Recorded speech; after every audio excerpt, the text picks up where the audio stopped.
Hello बच्चों, let's read this question. The question says the value of m for which the straight line 3x minus 2y plus z plus 3 is equal to 0 is equal to 4x minus 3y plus 4z is plus 1 is parallel to the plane 2x minus y plus mz minus 2 is equal to 0. तो हमें m की value निकालनी है, ठीक है। तो यहाँ मैं की कॉन्सेप्ट लिख लेती हूँ।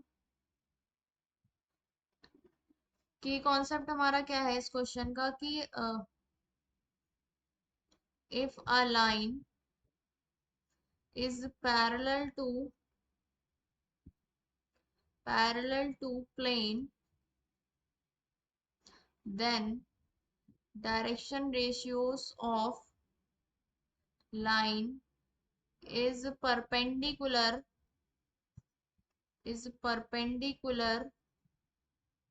to the direction ratios of plane।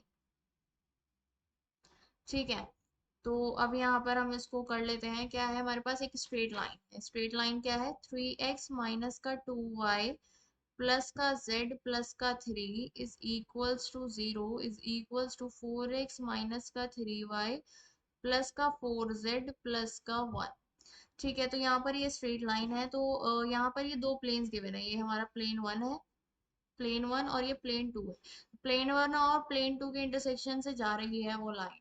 तो जब वो इंटरसेक्शन से जाती है तो वो प्लेन 1 का जो परपेंडिकुलर वेक्टर होगा उसके परपेंडिकुलर होती है, और प्लेन 2 के भी परपेंडिकुलर वेक्टर के परपेंडिकुलर होती है। ठीक है, तो यहाँ पर ये प्लेन 1 है, इसका परपेंडिकुलर वेक्टर मैं अगर निकालूं तो n1 वेक्टर मैं मान लेती हूँ, तो वो हो जाएगा मेरे पास 3i कैप माइनस का 2j कैप प्लस का k कैप।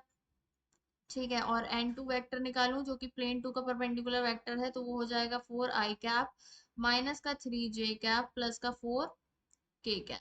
अब जैसे कि अगर मेरे पास ये प्लेन है, प्लेन 1, और ये है प्लेन 2। ठीक है, तो इसके परपेंडिकुलर वेक्टर्स ऐसे होंगे, n2 वेक्टर और n1 वेक्टर। और यहाँ से जो लाइन जाएगी वो इन दोनों के, जो लाइन जाएगी इसके इंटरसेक्शन से, वो इन दोनों के क्या होगी, परपेंडिकुलर होगी इन दोनों के। ये भी 90 डिग्री होगा, ये भी 90 डिग्री होगा। ठीक है, तो अब हमारे पास क्या है यहाँ पर, तो मतलब क्या होगा कि इस लाइन के जो इंटरसेक्शन वाली लाइन, जो लाइन जा रही है P1 P2 के इंटरसेक्शन से, तो उसका जो DRS होंगे वो n1 वेक्टर और n2 वेक्टर दोनों के परपेंडिकुलर होंगे। ठीक है, तो अगर मैं मान लूं कि जो लाइन के DRS है, let DRS of line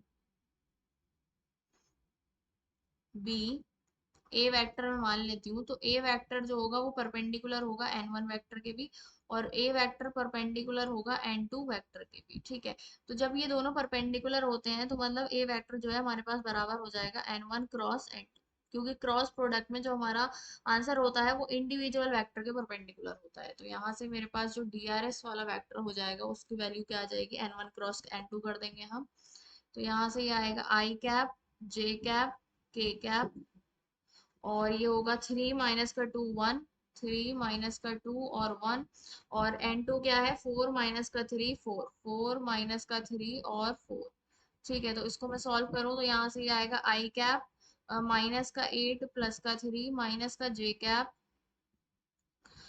12 minus का 4 और प्लस का के कैप माइनस का 9 प्लस का 8। ठीक है, तो यहाँ से हमारे पास जो डायरेक्शन रेशियोज आ गए हैं लाइन के, वो क्या हो गए, माइनस का 5 आई कैप और माइनस का 8 जे कैप और माइनस का के कैप।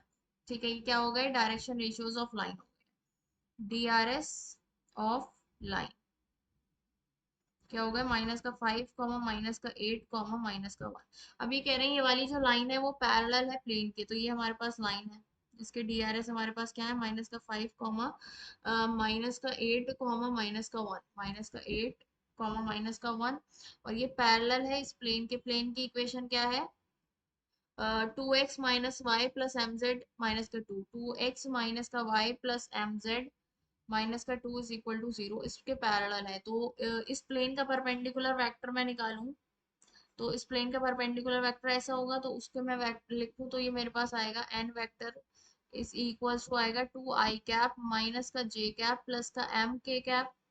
ठीक है, तो उसके प्लेन के डीआरएस क्या हो जाएंगे, वो हो जाएंगे हमारे पास 2 माइनस 1 m।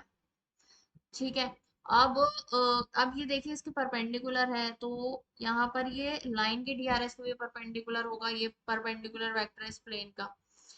तो मैं यहाँ पर एक कंडीशन लिखती हूँ। क्या है कंडीशन? कि अगर हमारे पास जैसे कि एक प्लेन है, एक लाइन है, इसके डीआरएस है A1 comma B1 comma C1, ठीक है। और ये दूसरा हमारे पास कोई पर वेक्टर है, दूसरी डीआरएस है जो है A2 comma B2 comma C2, और ये दोनों आपस में परपेंडिकुलर हैं, तो एक कंडीशन होती है A1 A2 plus B1 B2 plus C1 C2 जो है वो जीरो के बराबर होता है, ठीक है। तो इसी तरीके से हमारे पास लाइन के डीआरएस जो है वो है -5 माइनस का 8 -1, तो इन दोनों का जो प्रोडक्ट होगा वो क्या होगा? जीरो के बराबर हो जाएगा। तो यहाँ से मेरे पास ये बनेगा -10 प्लस का 8 माइनस का m is equal to zero.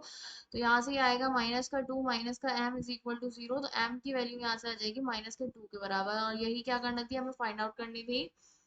So the final answer is m is equal to -2. Option A is correct. Hope you understood it well. Best of luck. Thank you.